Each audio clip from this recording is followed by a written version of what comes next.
कोल्हापूर महापालिकेची निवडणुकीची रणधुमाळी सुरू आहे आणि या निवडणुकीमध्ये कोल्हापूरमध्ये महायुतीच्या माध्यमातून प्रशासकांचा जो काही कारभार आहे, डायरेक्ट कंट्रोल निवडणुका न झाल्यामुळं महायुती सरकारचा आहे आणि म्हणून आम्ही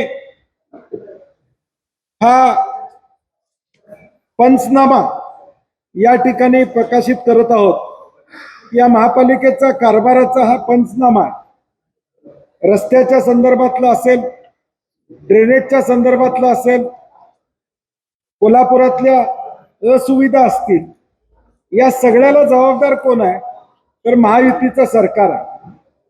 कारण की ज्यावेळी पालकमंत्री म्हणतात की आता डायरेक्ट आमचा कंट्रोल आहे महापालिकेवर, ज्यावेळी सत्तेतले आमदार म्हणतात की आमचा डायरेक्ट कंट्रोल आहे, मग आता जबाबदारी सुद्धा त्यांनी घ्यावी की हा आम्ही लोकांच्या पुढे मांडतोय की आज जी कोल्हापूरची वाताहत आहे, कोल्हापूरची अवस्था आहे, त्याला जबाबदार कोण असेल तर हे विद्यमान महायुतीचं सरकार या ठिकाणी जबाबदार आहे आणि त्याचं उत्तर त्यांनी देणं या ठिकाणी अपेक्षित आहे।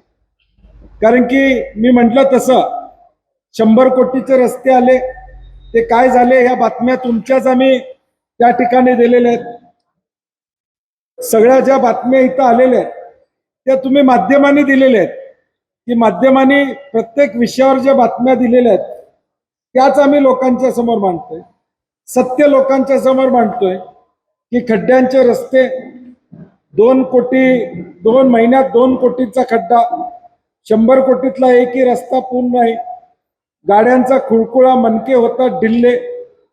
उपमुख्यमंत्री आले की रात्रीत रस्ते केले जातात, मग अधिकार हा कुणाचा आहे म्हणजे महायुतीचाच आहे। मग उपमुख्यमंत्री येतात त्या दिवशी रात्रीत रस्ते होतात, याचा अर्थ काय सत्ता महायुतीची या ठिकाणी। प्रदूषणाचा विषय असेल, थेट पाईपलाईन आली पण नियोजन ढासळले।